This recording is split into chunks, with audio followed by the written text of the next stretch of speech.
It's Monday, August 6th, and you're listening to the Geek at Geek News Central, show number 788. Yes, this show is 788, sponsored in part by GoDaddy.com. Our August special for all new and existing GoDaddy customers, save 20% off every order by using promo code GO20OFF2. GO20OFF2. Geek News Central is a proud member of the Tech Podcast Network. If it's tech, it's here. Hey, folks, I got a great show lined up for you. This is probably going to be one of the most important shows of the year from a content standpoint, so I really want you to pay attention. Got a lot to share. Strap in. Here it comes.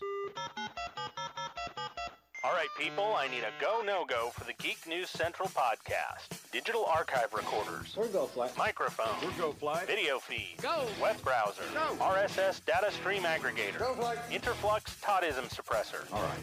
I'm confused. Host readiness check. Welcome to the show. Welcome to the show. The Geek News Central podcast is a proud member of the Tech Podcast Network. If it's tech, it's here. All right, ladies and gentlemen, we are ready to go. Cue Todd in 5, Button, who's got the button? 4, There is no cause for alarm. 3, Everybody hold on to something. 2, Just press the button. 1. Aloha and welcome to Geek News Central, coming to you as live as it can be from the beautiful state of Hawaii via the Geek News Central studio overlooking Greater Honolulu. Hey everyone, welcome to the show. Of course, my name is Todd Cochran, and I want to encourage you to get over to geeknewscentral.com. Check out all our great content. Of course, check out our archive podcasts available via the podcast link on the website. When you're over there, it's a piece of cake to get subscribed to the show as well. You'll find information on that. On the second column of the website, just go over there and subscribe via iTunes, via Zune, via a standard RSS feed to all of our shows, The Chrome Show, Robot Underpants, Gadget Professor, Saturday Morning Tech, our special media events, and of course, this show, Geek News Central, produced both in audio and in video. Of course, everyone, I want to welcome you to the show, and those of you that are new to the podcast, thanks for being here. Thanks for hanging out. For those of you that have been longtime members of the show or just recently joined the show, thanks for being part of the Ohana here and joining the family. It's greatly appreciated that you're with us and subscribed. I definitely appreciate it. So I want to make sure, of course, that you can always reach out to me if you feel you need to do so, and it's real easy via Twitter at Geek News. Of course, the email address for the show is geeknews@gmail.com. And our hotline is 619-342-7365. So prize is hanging out there on that line, so don't be afraid to use it. But I tell you, I've got a lot of stuff to share tonight with you. It's been an interesting couple of days, obviously because of Curiosity landing on Mars. Boy, that was exciting last night. And then of a big hacking discussion that's going on. We'll talk about that in detail tonight, but of course we're up on the live audio stream as well, so the stream is running 24/7. So if you missed the show, don't forget you can listen in while you're at work or mobile. Of course, downloading the show guarantees that you have the basically subscribing to the show guarantees that you'll always have it with you. We're playing the latest shows on the live streamcast stream, so that's available. And, of course, don't forget Roku, Boxy, Samsung Smart TV, Google TV. And we've seen an uptick in the number of you coming in via Roku and on Google TV. So it must be more people are getting those devices. But definitely saw an uptick in viewership on those for those of you that are tuning in to check the video out. But I tell you, this show would not be possible without our sponsors. And, of course, we want to thank one of our main sponsors here of the show. We want to thank GoDaddy.com for being a sponsor. Of course, we got a great deal for you this month. As a matter of fact, we've always got a great deal for you.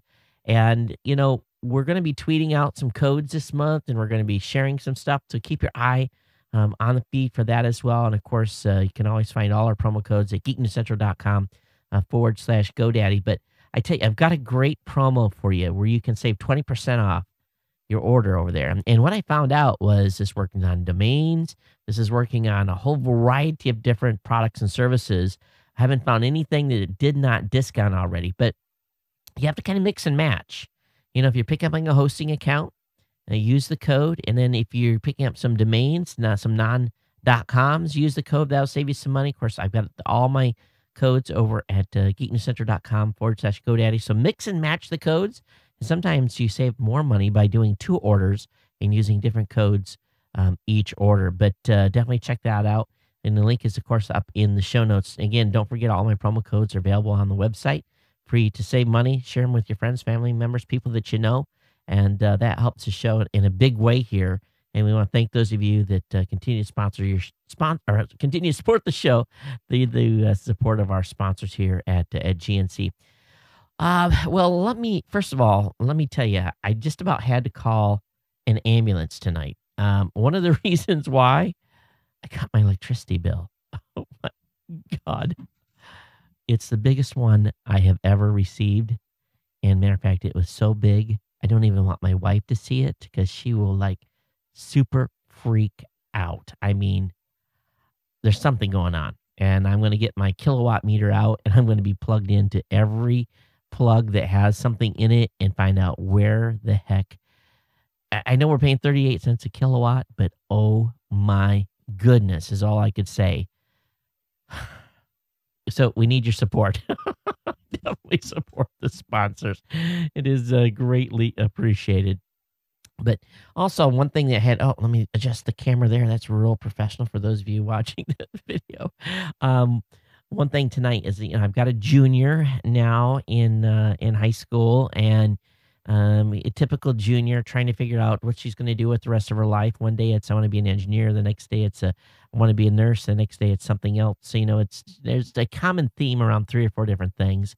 We even talk about potentially going into ROTC in the military. So, the whole gambit of stuff. And so tonight we were running a little late because having a little dinner table discussion about choices and research and the things that she needs to be doing to prepping for her senior year. And even though school just started here in Honolulu, I want her to get ahead of the power curve. I think she's a little bit behind. So we're trying to encourage that and say, hey, time's clicking here. You need to start making some choices.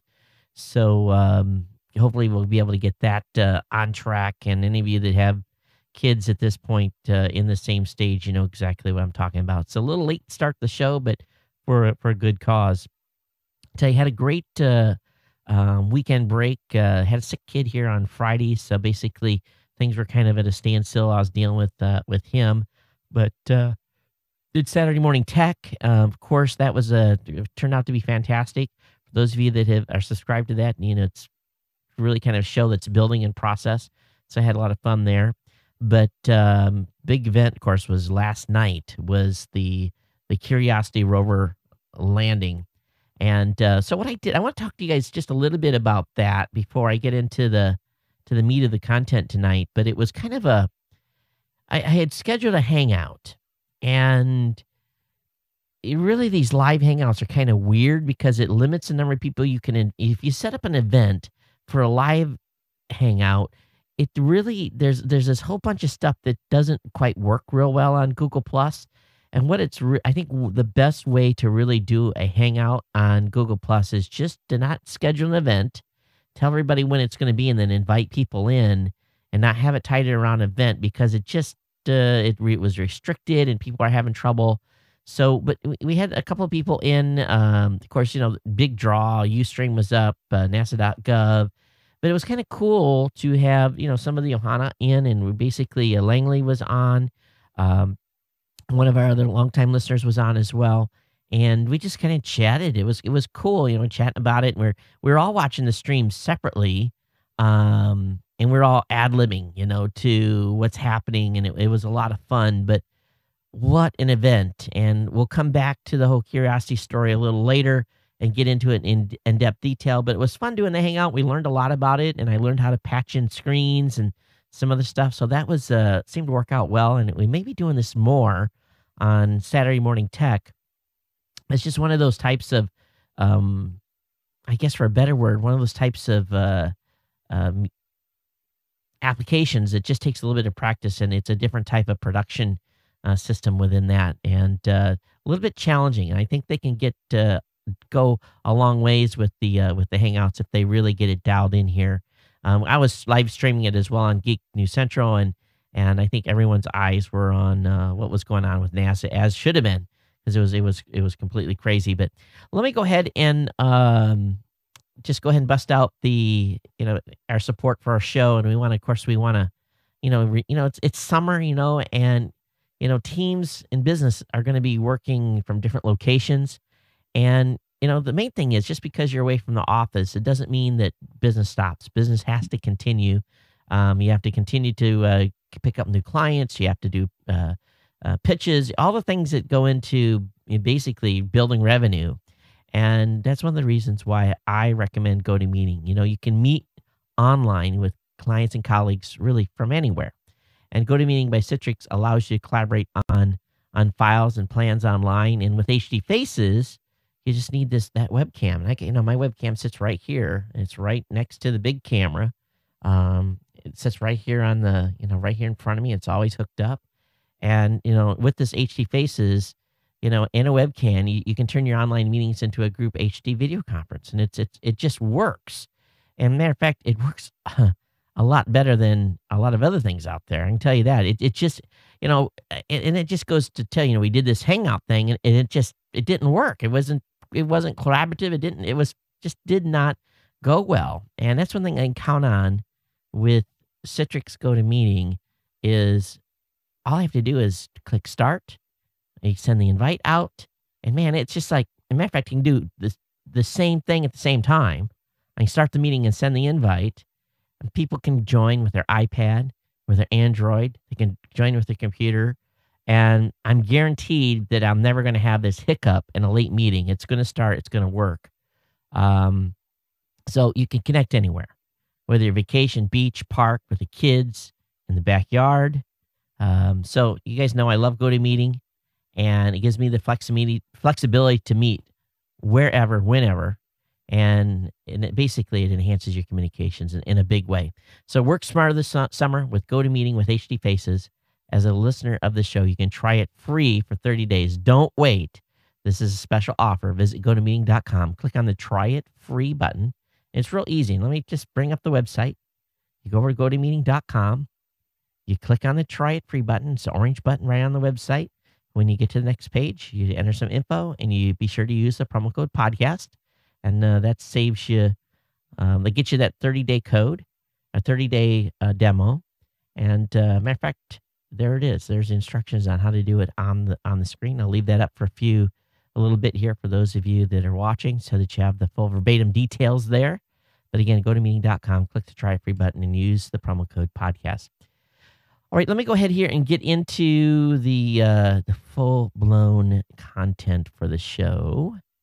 And let me look and see what I've got in the stack here.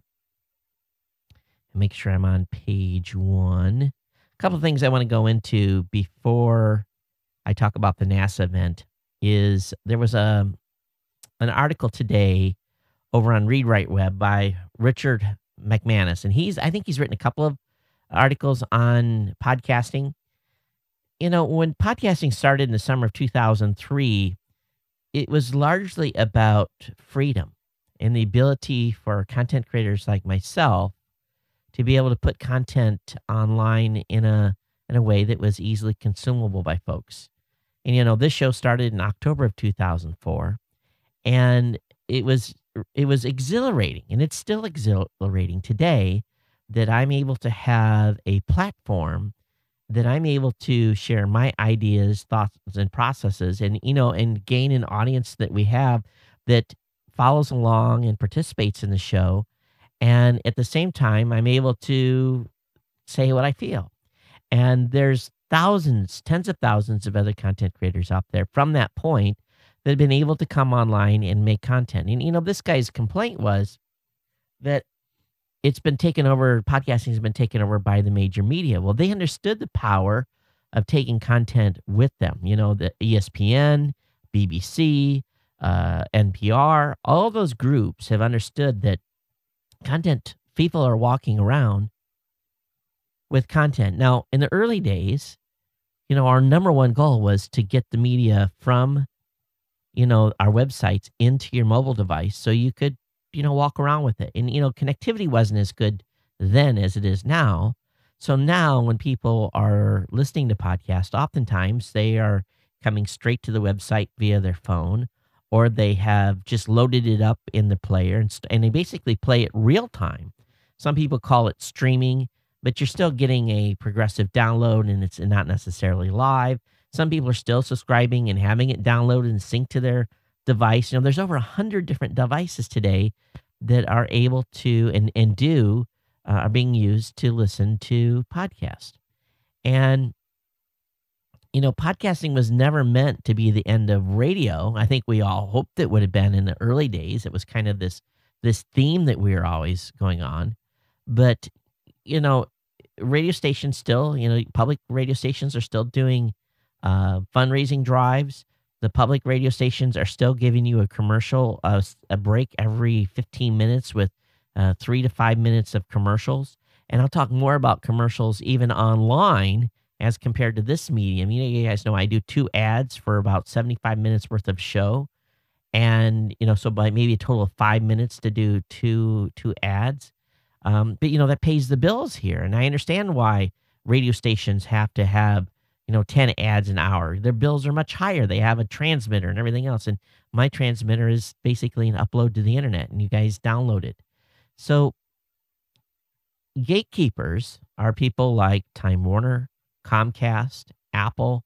There's lots of gatekeepers out there, and the gatekeepers want to keep the gates up. And what podcasting was we were able to get access to distribution channels for anyone that wants it. You look at, I talk about in the show, when I start the show, that my show is be able to be heard on the Roku, Boxy, Samsung Smart TV, Google TV, that's set-top boxes, and then, every device imaginable, the web, any place you can get to me digitally.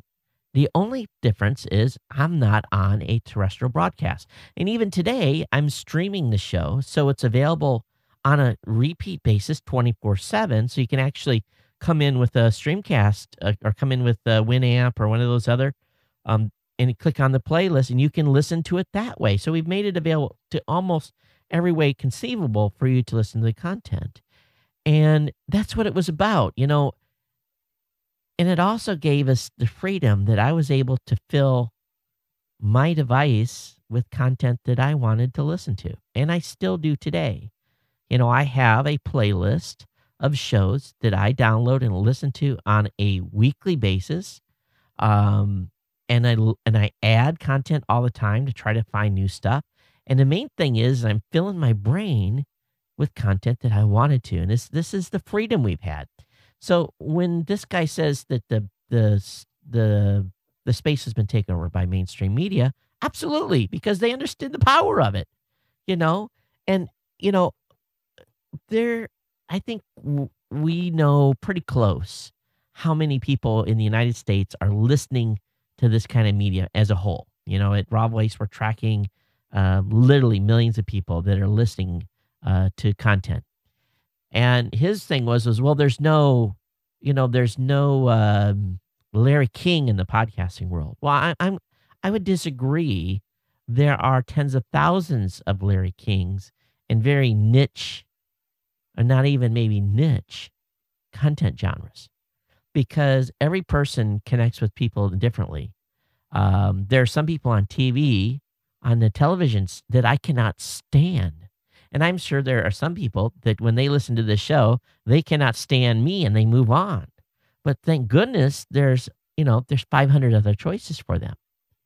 And at the same time, people come in and they connect with this show, and you guys connect with me. And we have this great relationship, and I love creating content for you. So that's what it's about. There's tens of thousands of Larry Kings. And I'm not even going to try to say that I have the same reach as a Larry King. That's not true, but my own way I do. And some people say, well, some shows are smaller, it's real small. Why would people want to do a small podcast when they're only reaching 100 people? And the comment I always have come back to from the very early days is, how many people get to talk to 100 people a day? How many people get to talk to 10,000 people a day? How many people get to talk to 125,000 people twice a week? How many people get to talk to 250,000 people twice a week? And there's a lot of podcasters that are reaching significant numbers each week, and they're doing their own content in their own way, and those people that are listening to those shows connect. So that's the main thing that this whole space has been always about, is freedom of choice, right? And that Todd here in Hawaii can do a show while the rest of the country's sleeping, and you guys will wake up in the morning and listen to this show. Whereas someone in Israel or someone in the West Bank or someone in Africa or someone in Russia or someone in Afghanistan, I don't know if there's any podcasters in Afghanistan, but people in Iran or wherever, they can do a show. They can put it up on the internet. They can make it available. We've been doing this for a millennia, really, for as long as the internet's been around. The main difference is the distribution, being able to automatically get it and listen to it. That's the power that this media has brought to the space. And that's why I love it. And that's why I continue to do this show and be able to reach tens of thousands of people. And sometimes I have your attention more than I have, sometimes the attention spans on the audience goes up and down, but that's just the way shows are these days. So I encourage Mr. McManus to call me, and I will share with him some very detailed statistics on what's happening in the new media space. I can really dig in deep because that's what we do. We dig in deep on numbers, and I can give some really overall fantastic stats and about content creators like me and not mainstream media. We have mainstream companies that we have our stats, but we generally have that information kind of split down the middle. It's like a difference between church and state because we want to see what the difference is on the deltas. So anyway, enough on that. Let's get into the event that last night is going to shape science for the next couple of years here. The Curiosity landing was just simply incredible. The science team at NASA, they have to be just absolutely congratulated. They just nailed this baby. I mean, everything that could go wrong did not. I had heard all the briefings. I had heard all the scientists talk about we're going to lose connection. We're going to, we may not get any pictures back. The MRO may not be able to get something. All the different things that went wrong didn't. Everything worked, and it worked so well. I mean, it worked so well that the Mars Reconnaissance Orbiter was able to get an image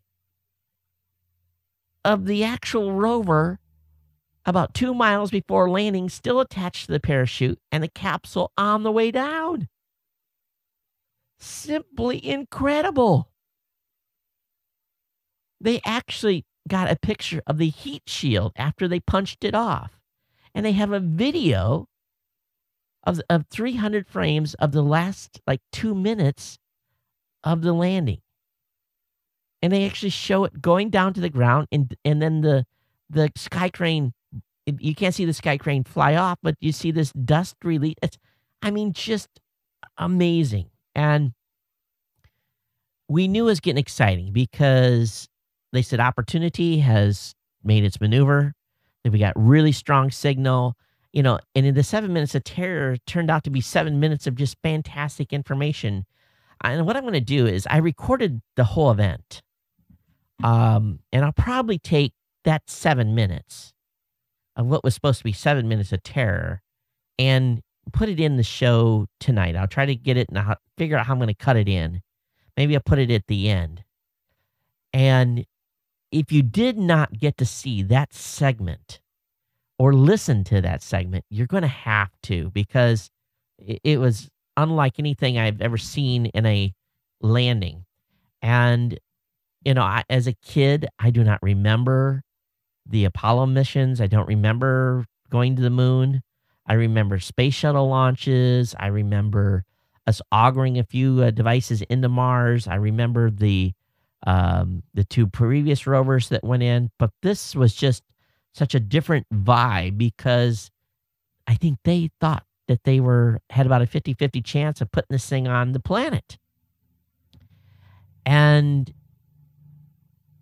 when that first picture came back and basically had dirt on the lens, basically they had a lens that was basically protecting the camera. When that first picture came in, I was like, this thing is not upside down. It's upright. There's no skid marks. This thing didn't get drug all over the place. It set it down so gently. I was listening to the vertical and horizontal speeds, and it was just like they put it down like a feather. And the first high res image has come out, and this came from the front has cam. And I have all these linked up in the show notes. I'm sure you've seen these. If you haven't seen them, they're all over the news. And this isn't even, this is just from, they're not even good camera. These are like the terrain avoidance stuff. So just incredible stuff. I mean, it really was. And I hope many of you stayed up for the landing. And I hope that, this is like old news to you. But I want to share with you this Curiosity's descent. And we'll probably get this thing banned from YouTube. But I just gotta play this, and it's about a minute long, and I'll full screen it, and I'll try to describe for those of you that are listening what we're seeing here. So, essentially, what they did was there was a camera inside the rover that took 200 and some thumbnails, almost 297 frames, and this was about 297 frames in the last 2.5 minutes of descent, condensed into about 50 seconds. So you see the heat shield drop away. You see the rover make a sharp maneuver, some sort of an alignment maneuver. And then you can see that we're starting to straighten up. And the land is coming up and at just an incredible rate. And you're thinking to yourself, when is this, are we going to, where's the transition going to happen? And then all of a sudden you see the jets, the exhaust from the actual sky crane kick in, and you see it hovering, and then you see the rover lowering, and then you see the actual you actually see the wheel come down and settle on the ground. And wow, I hope that they got a better video of that and just haven't been able to uplink it yet, where it's actually video and not frames. But apparently, and I'll talk about this just a little bit, there's been some information that has come out that talks about really what is on board. And you think about the computer that you have, or think about the power you have in your iPhone. But the iPhone is literally 4 times as more powerful as the Curiosity rover processor. So what you've got is the Curiosity rover CPU is a 200 megahertz processor. It's got 256 megabytes of RAM, and it's got a 2 gig SSD. It has the iPhone has an 800 megahertz CPU, 512 megabytes of RAM, and 64 gigs of solid state memory. So it's pretty incredible that they're able to do everything that they're going to do with Curiosity with that processor. Now, they do have to do a software upgrade. All the stuff is in there right now has been designed for get us on the ground. Let's get the sensors deployed. So they are going to have to do some upgrades to the software, and that is going to be a big event that has to happen here in the near future. And it's basically they're going to reflash and reboot the rover to basically get it so that it can be in mission mode, be on land mode instead of being in space mode. So I don't understand why they just didn't stick another SSD on there or two. SSD, I'm sure, well, you think about this thing's been in development for 8 years. So, they build it for, something that would just work. Now, there is some contradictory specs on the web right now, because they said that the actual processor is a BAE RAD 750, which is a 750 megahertz power PC CPU. So that's a little bit different than what's been reported on some other sites. But anyway, the rover is now transmitting data back at 40 megabits per second to Earth when it can get an uplink to MRO. And they're going to be increasing the speed as they get the high gain antenna up and everything else. So, one thing we have to worry about is power, because we've got a nuclear reactor essentially on the ground there. It's not necessarily a nuclear reactor, but it's definitely generating electricity through radiation and isotopes. I don't know exactly how that works, but very cool stuff. We don't have to worry about being on solar. But a small SUV is on Mars, and I look forward to seeing the science come out. Now, kind of on a fun note, a funny notice, NASA put up a video from the basically when they were getting ready to land and some other stuff, and um, basically the video was blocked. They got taken. This video contains content from Scripps Local News, who has blocked it on copyright grounds.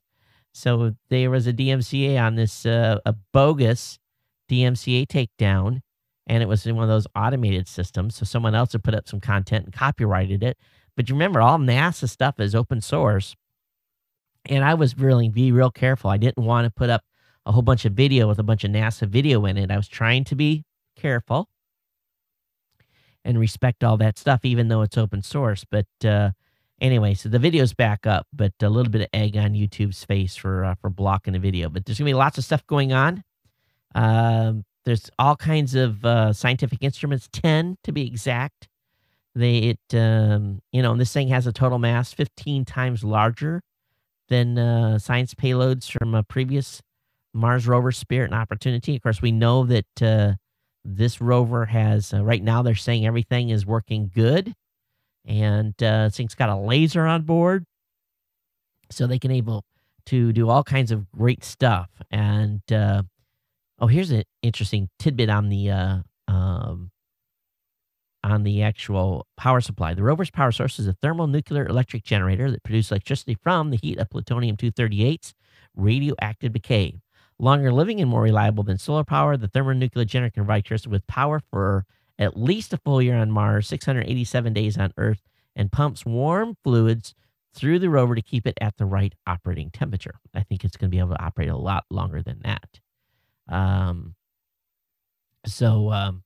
Anyway, a couple of weeks of checkout before they start moving, and we'll see what happens. But pretty exciting stuff. And then there's lots of stuff going on the JPL site, NASA TV, and so forth. All those links will be up in the show notes. All right, I'm going to really shift right here on this next story. And this one here this story is probably one of the most important stories I'm going to pass to you that has happened, and I want you just to listen up here. This is incredible. Now, for a long time, I've been telling you guys and this is just a little preliminary information, to back up your computers locally. Try to back up your computer if you can afford to in the cloud with a program like Carbonite, or use Amazon S3. There's lots of different ways to back up in the cloud. Mac users, you automatically get iCloud, but it's not enough. You need a local backup as well. And you need to make sure that you're running Time Machine, Social Mac users, on a regular basis. Make sure that Time Machine is, every day is dropping stuff. Make sure that all your machines are, check them. Make sure there's good backups in your, in your local storage. Because if you don't, you're going to end up having a situation, or could have a situation, happen like a gentleman by the names of Matt Honan. Matt had not backed up his MacBook for over a year locally. He had brand new daughter's pictures in it that are probably gone forever. And he was hacked in a big way. And how he was hacked is pretty incredible. Now, you think about getting hacked, you think someone's going to get in your computer, they're going to mess around, and do something to your computer, doesn't boot, you recover it. There's all kinds of things that can happen when someone hacks your computer. But what would you think if within an hour, your mobile phone, your iPhone, your iPad, and your laptop and your local email and your Gmail account were all deleted and erased just within an hour? Now, what happened to this guy was his Google account was taken over and deleted. Next, his Twitter account was compromised and used as a platform to broadcast racist and homophobic messages. And worst of all, his Apple ID account was broken into, and hackers used it to remotely erase all the data on his iPhone, iPad, and MacBook. He says it was my fault. He says all the devices were daisy chained together. He said essentially what happened is someone got into his Amazon account. He says getting into Amazon let my hackers get into my Apple ID account, which helped them get into Gmail, which gave them access to Twitter. He said, had I used two-factor authentication, which I am now running on both my email accounts, he said, had I used two-factor authentication from my Google account, it's possible that none of this would have ever happened. Because he says these hackers' goal was ultimately to take over his Twitter account, wreak havoc, not necessarily jack his computers up. He also said had he been regularly backing up the data on his MacBook, he wouldn't have to worry about losing more than a year's worth of photos covering the entire last lifespan of his daughter, or documents and emails that had stored in no other location. Now, what are the pictures that are most precious to you as parents? Your baby pictures, right? And every kid wants to see their baby pictures. You lose the baby pictures, folks, you're going to get the scorn of your wife like it is nobody's business. I mean, I'm going to tell you, lose the pictures, fellas, and see what happens. I'm just warning you. All right, you need to think about this. Lose the baby pictures, right? Let's not worry about the other. Lose the baby pictures and see how your life turns into a living hell. So imagine what this guy's going through. He lost the baby pictures, right? He says, those security lapses are my fault, and I deeply, deeply regret them. This guy's mourning. He's in a state of shock. He has lost this digital. He don't care about the documents. He cares about the pictures.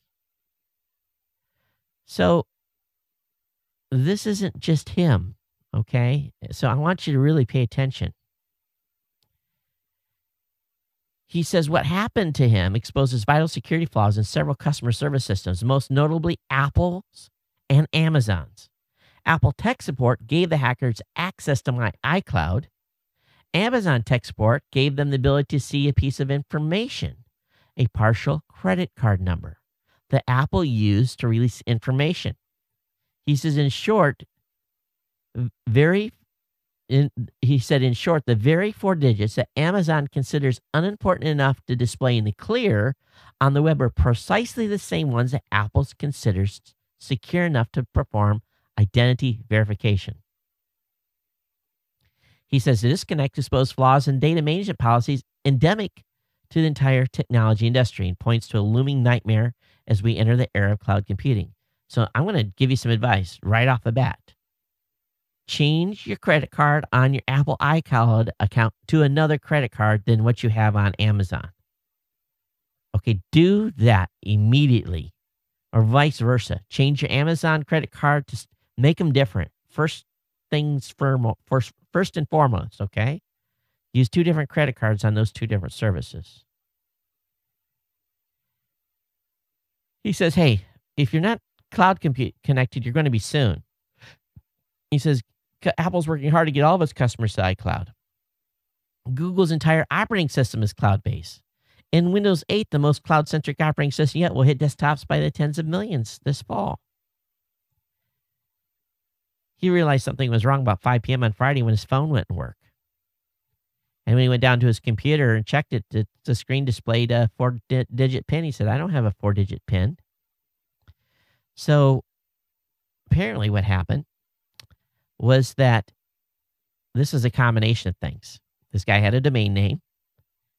The hacker looked up the who is information on his domain name, got his name, his address of his house, all that information. And then he used that information to basically get well, let me read here. At 4:43, according to Apple tech support, someone called Apple Care claiming to be me. Apple said the caller reported they couldn't get into his email, his .me email, which was, of course, my .me email. In response, Apple issued a temporary password. It did this despite the caller's inability to answer security questions I had set up. And it did this after the hacker supplied only 2 pieces of information that anyone with an internet connection and a phone can answer. He says at 4:50 p.m., a password reset confirmation arrived in my inbox. I didn't really use my .me email and rarely checked it. But even if I did, I might not have noticed the message because the hackers immediately sent it to the trash. Then they're able to follow the link in that email to permanently reset my Apple ID. A Gmail password recovery email arrived in my .me mailbox 2 minutes later. Another email arrived notifying me that my Google account password had changed. At 5:02, they reset my password, my Twitter password. At 5 p.m., they used the iCloud Find My tool to remotely wipe my iPhone. At 5:01, they remotely wiped my iPad. At 5:05, they remotely wiped my MacBook. Around this time, they deleted my Google account at 5:10. I placed the call to AppleCare at 5:12. The attacker posted a message on my account on Twitter taking credit for the hack. So he spent some time talking with AppleCare. They were trying to validate him, and finally were able to. But ultimately, they were able to get in. Let me go into a little further in the story here. They ultimately were able to get in because of this cross-confirmation stuff. The hacker actually talked to him. And he said, hey, if you had set up the two-factor authentication on Google Gmail, we would have never got in. Because what this double authentication does is basically when you try to log into Gmail, it sends a password to your mobile device, and you have to enter that in to get into the account. If you don't have that, you don't get in. So even if they wiped his phone, they still wouldn't have got into his Gmail account. So let me get into how this tied into Amazon. Let me find, there's a lot more information on this. I'm missing part of the story here. The Amazon part is important. Let me go next here.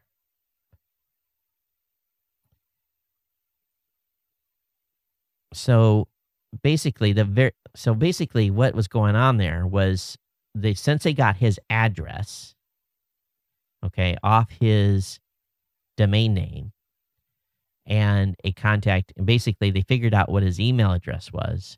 They are able to see the 4 digits that Amazon considers.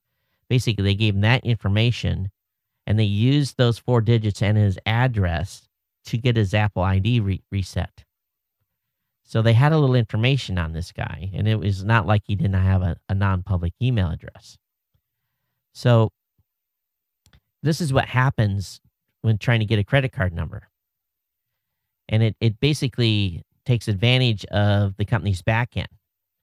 And this is how it works on Amazon. First, you call Amazon, tell them you're the account holder and want to add a credit card number to your account.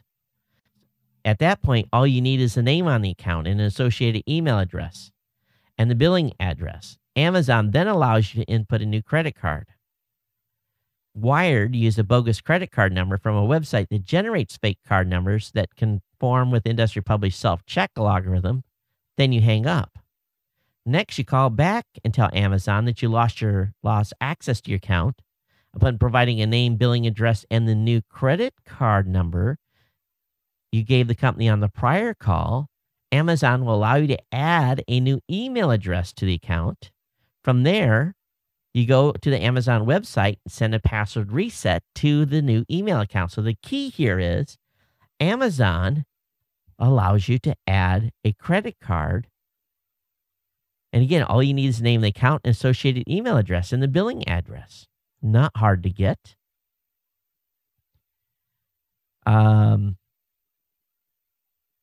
Your pizza guy could do this. Pizza guy comes to your house, takes your credit card. He has your mailing address. He probably's got your email address from the inside the Pizza Hut delivery system. And boom, he doesn't even have to call.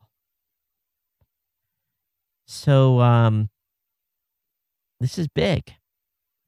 So here's what I've done, and here's what you should do.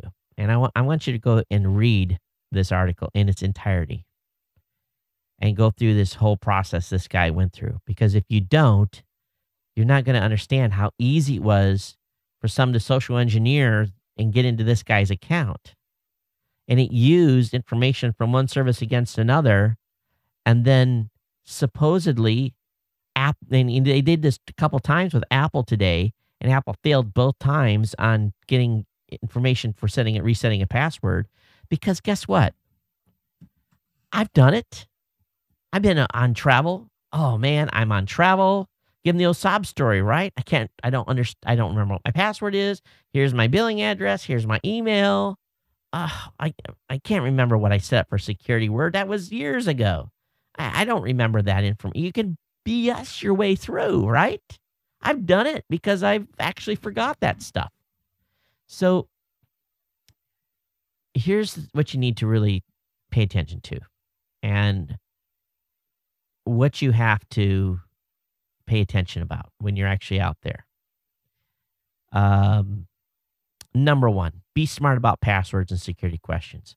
And I was going through and resetting security questions today, and I'm like, man, if I use that one, someone could look that up on Google, and they're going to know that answer. When possible, encrypt. Use two-factor authentication. Now, I use a couple of different services. I actually ordered today some fobs that have a two-factor authentication. It gives you a number, and you put it in, and within it's good for like 30 seconds. And then there's another application I loaded on my iPhone, and it's called Google Authenticate. And let's see if I can find it. And it helps you authenticate. It's called Authenticator. And Google Authenticate generates verification codes. It provides additional security when signing in. And to use Google Authenticator, you must first add an account by pressing plus. So you just add your account, and you're in. And you have to set it up, and then once it is, it'll create a code for you on your iPhone. It's good for 30 seconds. If you need it, back it up. Now, delete stuff when you're done as well. And don't be a dummy. You know, when you're online, use antivirus software to help prevent malware, such as keystroke loggers. Keep your Wi-Fi network locked down. And don't even broadcast it if you don't have to.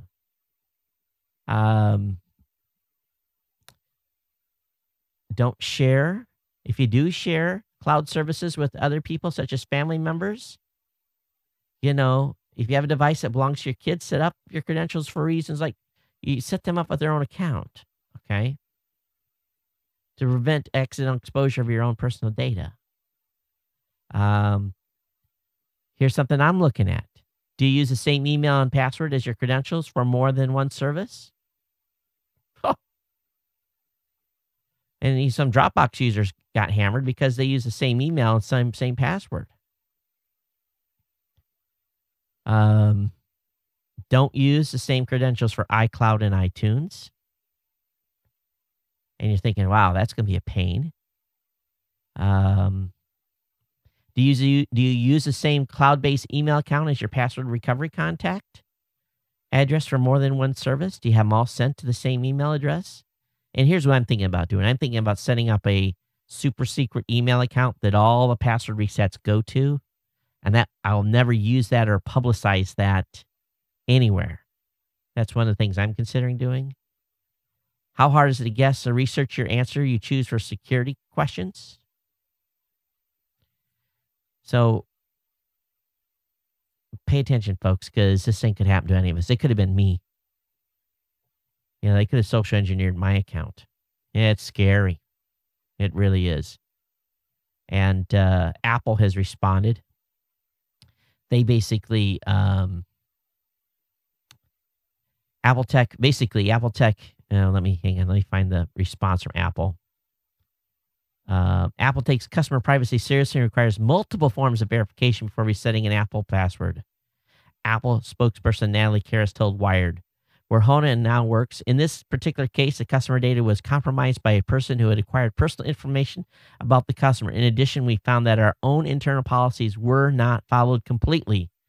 We are reviewing all of our processes for resetting account passwords to ensure our customers' data is protected. But Wired called in today a couple of times and was able to gain access to other accounts.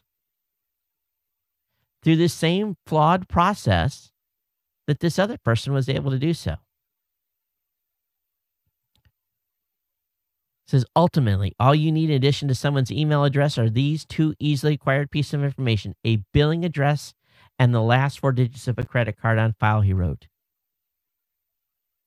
Holy smacks. And he got the 4-digit credit card from Amazon.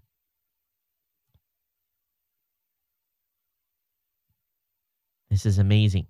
It really is. Does this scare you?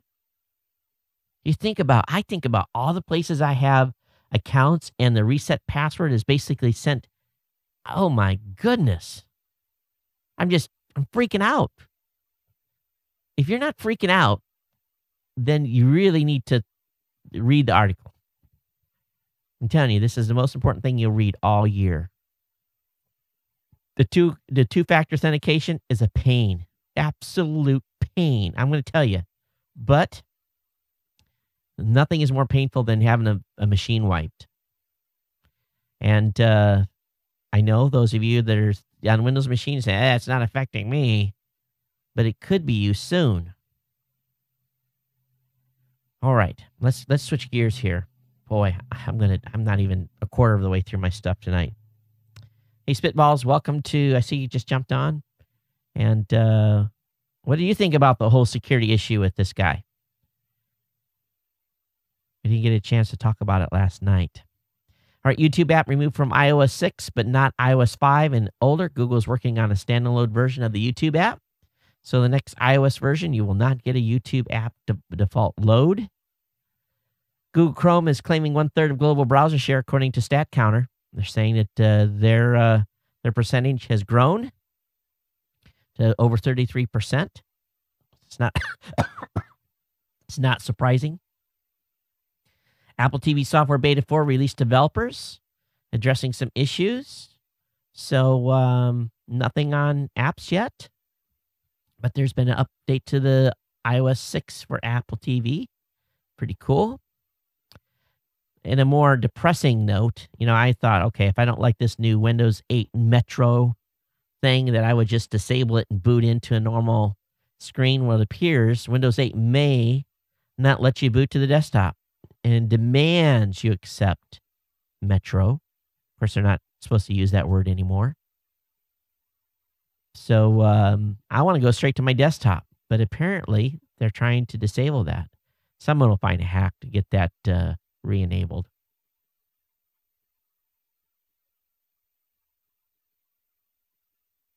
Yeah, Spitballs, I've had my share of credit card stuff go wrong. I've had, he says, hey, Todd, you have to be careful. Anytime you use your credit card, had a waiter grab my number on a business trip once. Well, I've recently done I've had 2 credit cards this year that I've had be used inappropriately. Someone was buying groceries in Canada and someone was buying gas in LA, 2 different numbers. So, that's, I really think that as you travel and you give your credit card out, people are just making copies of it. I think, times are tough. People are financially desperate. So people that are a little bit prone to doing stuff that they shouldn't be doing, do it and sell your information off. And then someone else ends up with some groceries on you. This is one of the reasons why I tell people now, and one thing I've instructed my wife to do, we no longer use a share check card. And I know many of you probably do.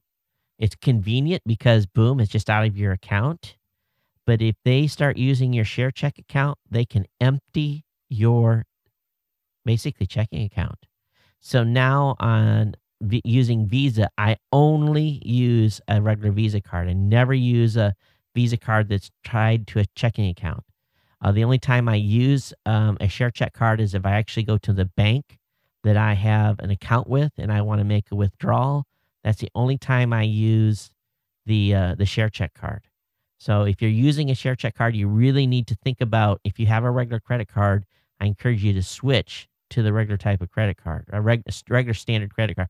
Just pay that bill every month when you get it. Don't spend the money in your checking account. If you get into a rhythm and do that every month, you'll be good. But Maybe cash is the way too. All right, I want to talk about my experience in watching the NBC Olympics online. First of all, I didn't know I had forgot what my Time Warner Cable username was. And turns out I never had one in this new service they had set up. So I spent like 20 minutes on hold for nothing and got in. And basically, I'd started this before. Kids had been watching some. And so I finally decided to watch some stuff on NBCOlympics.com. And because I had a kind of kickback weekend and I wanted to watch certain stuff. So the first thing is immediately go to an event, 30-second pre-roll. Okay, that's cool. 30-second pre-roll. Got into an event. There's no commentary. None. I mean, it's just the event. There's no one talking about it. Who's playing. I didn't even recognize any of the people. So I kind of backed out of that and went to another event. And the next thing I went into, there was at least someone making commentary and talking about the event. But every time they had any opportunity whatsoever to throw an ad in, they dropped one. And this is insane. But there was obviously someone there ready on the switch. But I swear, and I think I counted 12 commercials, anywhere from 15 to 30 seconds, within like the first 20 minutes of watching the event. So, here we go. Like they would like pause because the guy had to pick his nose. Boom, an ad run. Change the side of courts for tennis. Boom, run an ad. Call a break in boxing because the mouthpiece needed to be washed out. Boom, break for an ad. And I'm just like, this is worse than TV.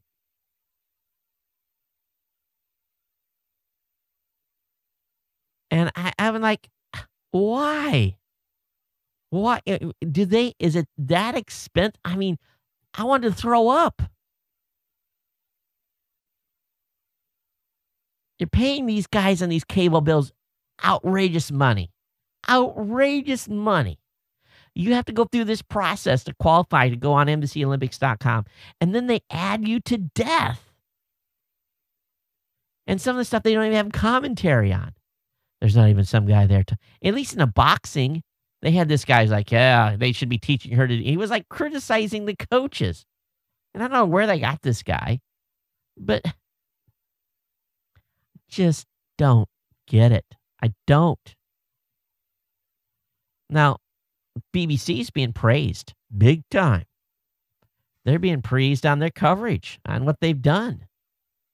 And talking about everything that's been accomplished. So they basically added a bunch of channels and lots of streams. So 17 million people have used the BBC Red button to watch the extra streams that they put on. And that means about a quarter of the UK population has delved beyond the primary linear TV toward narrowcast live sports.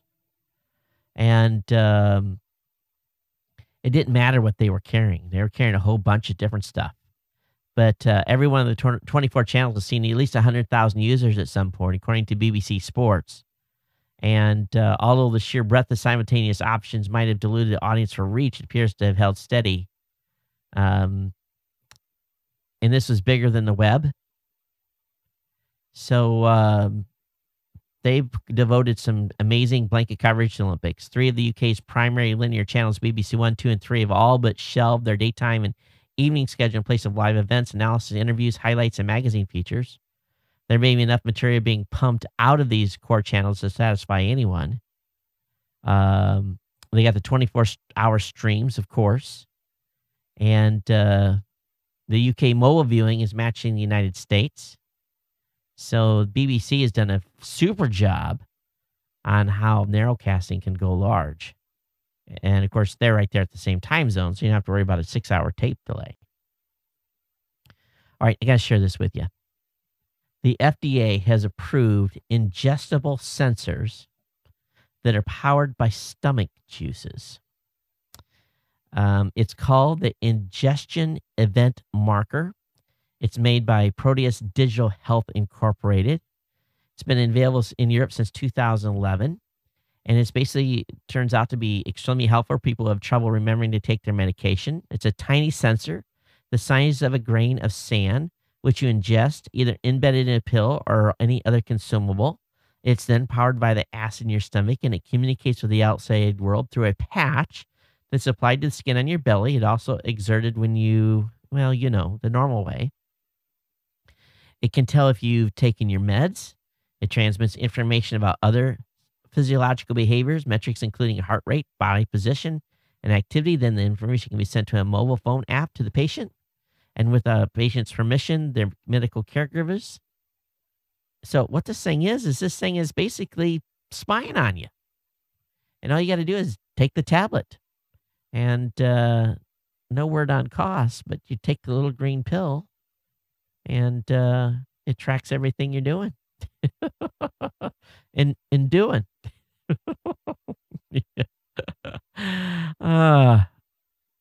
They'll be putting in our food next. That's where it's going to go. It's going to be in our food. You guys know about Richard O'Dwyer. He's in the UK. They're trying to extradite him to the United States. Well, there's been some documents that have been found by the MPA, and basically it comes up their plan and what they're going to do to work on getting this guy extradited, and talks about their basically the game plan, and they're having a coordinated effort to focus more on the criminal activity involved in the operation of TV Shack and other similar linking sites, and they're trying to make it so this guy looks worse than he is. And so anyway, it's they got a whole set of talking points here. And they say that how the U.S. Immigration and Customs Enforcement sees this site, how this site had a simple purpose, copyright, all kinds of, basically talking points, and how you're supposed to talk to the press or anyone else about for a media interview when it comes to this individual. So they got this this plan. And I guess that's the way things work these days. Hey, remember when Apollo 13 had issues? Of course, if everyone's seen the movie Apollo 13, well, it appears, and there's some news coming out, that it appears that flight director Gene Kranz ordered a slingshot around the moon, and that story has stayed that way for 40 years until this weekend when an ex-NASA press secretary came forward and said an unnamed MIT grad student came up with the idea to slingshot the spacecraft around the moon. NASA reportedly buried his involvement at the last minute when he discovered that he was a long-haired, bearded hippie type. Of course, in those days, the NASA guys were all clean-shaven, military-style haircuts, white shirts with a black tie, the whole NASA image. And so they're trying to find this guy, find out if he's the real deal, if the story has any legs. So it turns out that a hippie scientist got the Apollo 13 guys back. Cool, yeah? It appears that AT&T and Verizon are not so happy about Apple iPhone. They're having concerns about revenue. And so to hear the carriers tell it, the iPhone is apparently this major inhibitor of profits. And because they were only generating wireless profits in the range of 38 to 42%. And so they've been implementing a lot of other types of stuff about data caps, increasing fees for device upgrades and so forth. And they've been able to increase the margin to 45% in quarter two. So that makes you go, doesn't it? All right, let me go ahead here and hit the next article. And when I get these, basically my bank sends me text messages when I have threshold limits set in my accounts that basically tell me when and where and how. Oh, that's interesting. Okay. ATM fee. All right. So who took money out on the ATM? I know that I did earlier. Let's see how long this actually, if they're actually just finally reporting this. So okay, this just irritates me. So I get a text just now. So this morning, literally at noon, that was, what time is it here?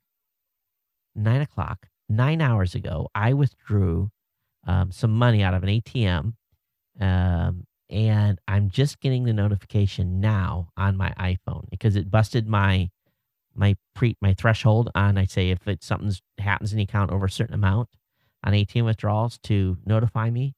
So 9 hours. Boy, if someone had been using my card for the past 9 hours, I don't think that was very effective, do you? Crazy. Of course, it was at a bank that's not related to my main bank, so maybe that's why the delay. I don't know. All right, moving on to the next topic. Hey, Mac laptop owner reported shortened battery life after Mountain Lion upgrade. That is an issue that's apparently going around for some folks, so keep an eye on that. Have not seen that on any of my Macs. Also, if you're doing payroll, if you're working with payroll with your company, criminals are targeting firms with rogue emails from payroll service providers.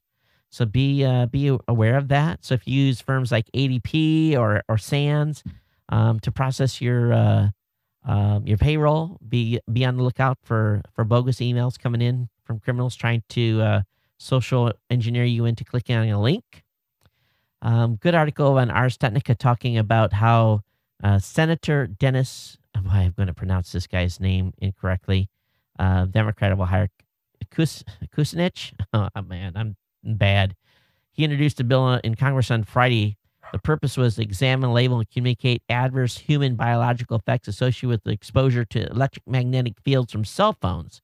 So in other words, he wants to put a radiation signal on our cell phones. So we'll see what this happens. But his labeling would mandate the disclosure of RF radiation emissions levels, legal limits, and mandatory goals for safe exposure. So basically telling you how much your brain's getting radiated every time you put your phone to your ear. Don't do that. Use a hands-free device.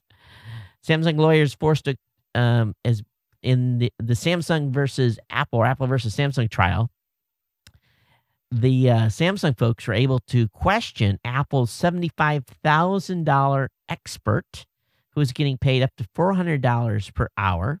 And basically, they're asking some very in-depth questions about design. During a lengthy cross-examination, Samsung lawyer Charles Verhoeven focused on the small differences between Apple's design patents and the accused Samsung phones.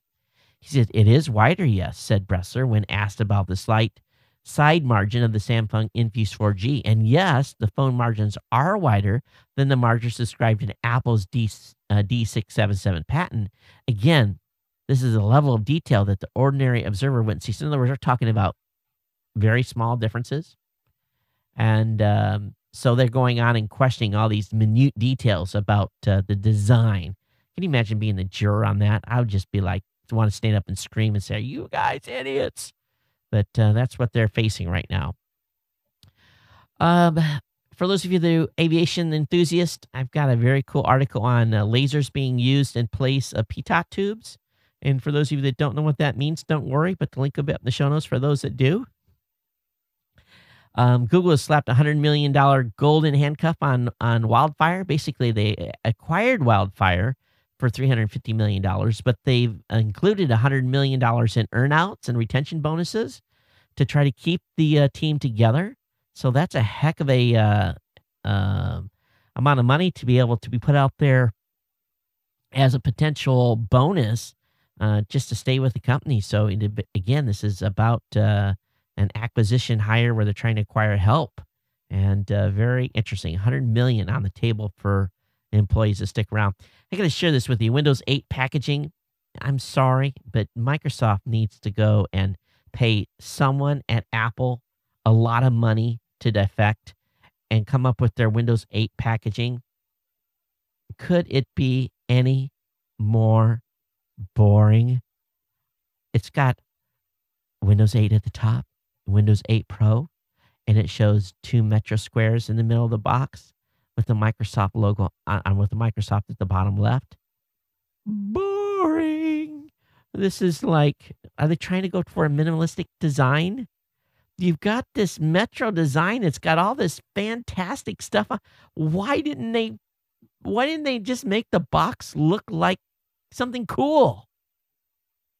They could have, if it would have been, okay, I'm not a designer, but here's my idea for a box for Windows 8. You take the front of it and you make it Metro style and you put in the windows, all the features. You put little logos on there and you make it look like that instead of this cheesy, weak, boring Microsoft design. They still do not get it. This says boring, not sexy. I'm just appalled. Hey, the Acer CEO has warned Microsoft to think twice about Surface. So, in an interview in the Financial Times, the chairman and CEO of Acer, J.T. Wang, warns that the move will be negative for the worldwide ecosystem of computing. He said Acer has told Microsoft to think twice about what it's doing. In other words, don't do it. Giving a little threatening, kind of a little strong language there. He says it will create a huge negative impact for the ecosystem and other brands may take a negative reaction. You know what? He's going to continue to build computers for Windows. It's not going to change. It's not like he can go build Macs. So they want to stay in the computing business. They're going to have to. Too bad. You remember Bloom Energy? Silicon Valley cell maker Bloom Energy says they're halfway there to breaking even and becoming profitable. Of course, 10-year-old Bloom is a prime example of a really capital-intensive clean tech company. They have gotten like nearly $1 billion in funding over its lifetime. But, they're working towards profitability halfway there after spending nearly $1 billion. Those of you that are sports fans, I heard this about this site for the first time today, but apparently Turner Broadcasting bought a website Bleacher Report for a huge amount of money, $175 million. I mean, I was like, what? What site is that? I'm honest with you. I never had heard of the site prior to today, and maybe it's just because I'm not a sports guy. But here you have a content farm that has sports information, NFL, CFB, MLB, NBA, NHL, CBB. What is CBB? I don't even know what that is. Soccer, UFC, WWE, Olympics, more. And it's just a site that puts information out about sports. $175 million bought by Turner Broadcasting. Arrow has double DVR storage. So another attack by the Arrow folks in New York City. So now you can get up to 80 hours to select subscribers. Hey, I've never really paid attention to Chinese search engines, but apparently if you get your checkbook out and you talk to some of the administrators of it, Baidu, apparently you can delete users' posts for cash. The professional post deleting, as it can be called, is a way of removing negative press and reviews from websites. Deletion is a major problem in China, but cross-referencing a record original post with the deletions of its employees has allowed Baidu to identify culprits. So apparently people were giving them about from $150 to $450 to delete a single forum post, and up to $30,000 a year. They were making up to $30,000 a year for what was referenced as a long-term maintenance service. So, wow, you don't like what's being said about you, you just pay these guys and they just remove it. There's an 8-core ARM GPU that may be bringing some pretty cool graphics to your smartphone. So Samsung's Galaxy 3 with its quad-core Mali 400 GPU leads the pack in mobile prettiness. But apparently these upcoming ARM GPUs are scalable to 8 cores, and it could blow the current processors off the map. Iran, I guess, is still trying to quit the internet, but they're delayed. They're having trouble, but they want to leave the internet because it's afraid of America. Iran's telecommunication minister has had enough of all the U.S.-Israeli nonsense. He wants the internet free from Stuxnet, Flame, and all the cyber weapons sure to follow. He says that way Iran can continue to maybe make nuclear weapons in peace while also being free from pesky Western evils like Facebook, porn, YouTube, and Rihanna. No, what he said is he wanted the first phase to replace the global internet with a domestic internet is scheduled to be completed within 18 months. Good luck with that. Enjoy yourself. Knock yourself out.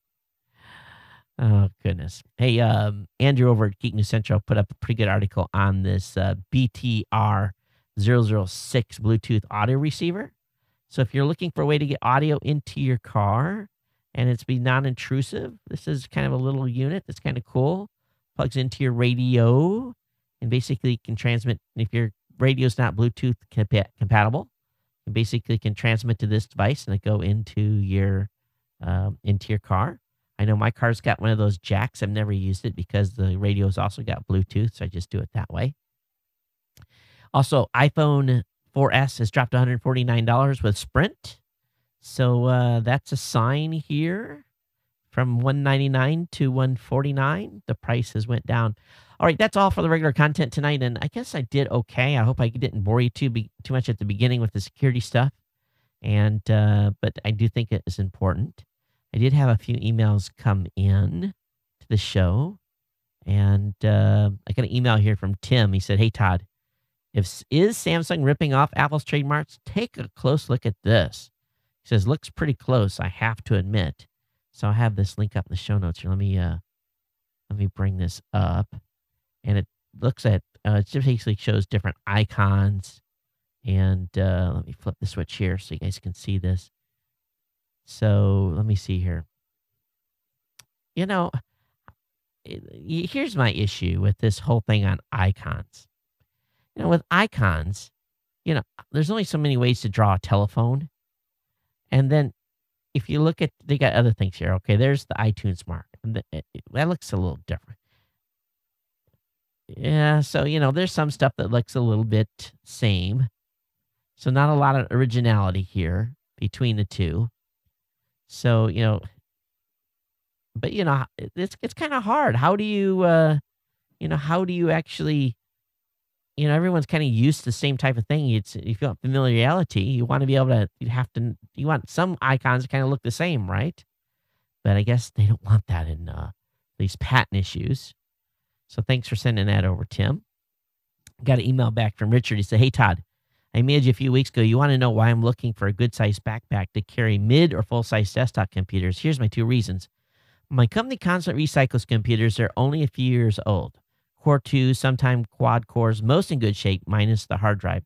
Anyone can part them out or take them, but I don't like the look people give me as if I'm stealing. Also, I'm a PC gamer and could use a good backpack to carry my gaming rig to LAN parties at my friend's house. I hope that makes sense, Richard." Rich, what you could do is get yourself an oversized gym bag, dude. So you can say, "I got my gym." If you got a gym at work, instead of taking your gym clothes home, you can put the computer in a gym bag. But I understand why you want to do a backpack. But still haven't got a response from anybody. One site that I used that was pretty good, where I found my latest bags. Where was that? Just search on Google computer bags to see if I can actually find the site that I was using to find. And it shows all the, let me see here. It was a top, actually someone, Google advertising did good. Computer, that was dumb. Computer bags. Let me research here and see if I can find computer bag. Let me look. Who was it with? Well, of course, now we're not seeing any ads. I got a big one on here from Google, and that's it. Was it eBags that I used? Let me look and see. I get ads from them now all the time. They drive me crazy. Yeah, eBags, I think, was the site. ebags.com. Just do a computer bag search. There's a bunch of companies that sell bags online. They're actually cheaper than going to the store. And you can really find a full selection of bags that way.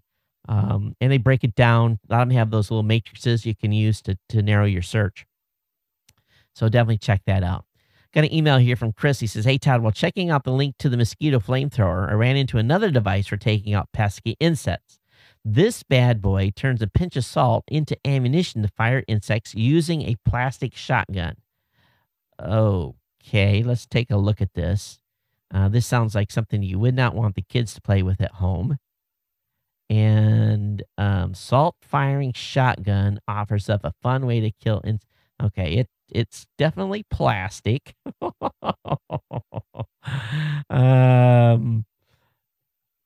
right, it looks like they're doing Come on, shooting insects with salt, get the fly swatter out.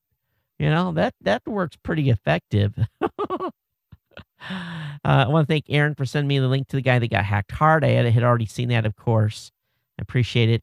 Do want to send Andy, my good friend in Shanghai, China, sent me a link to Exaggerated Reality. Sent me a link to this. I'll have this up in the show notes for those of you to check it out. Very cool stuff. And what else do I have? I've got another email from Aaron talking about an individual that's a hacker that's left a dev team. Oh, actually, it's one of the teams that has that's been doing jailbreaking of the iPhone. One of the team members has left, so I guess there was a little drama there. So thanks for that link as well, Aaron.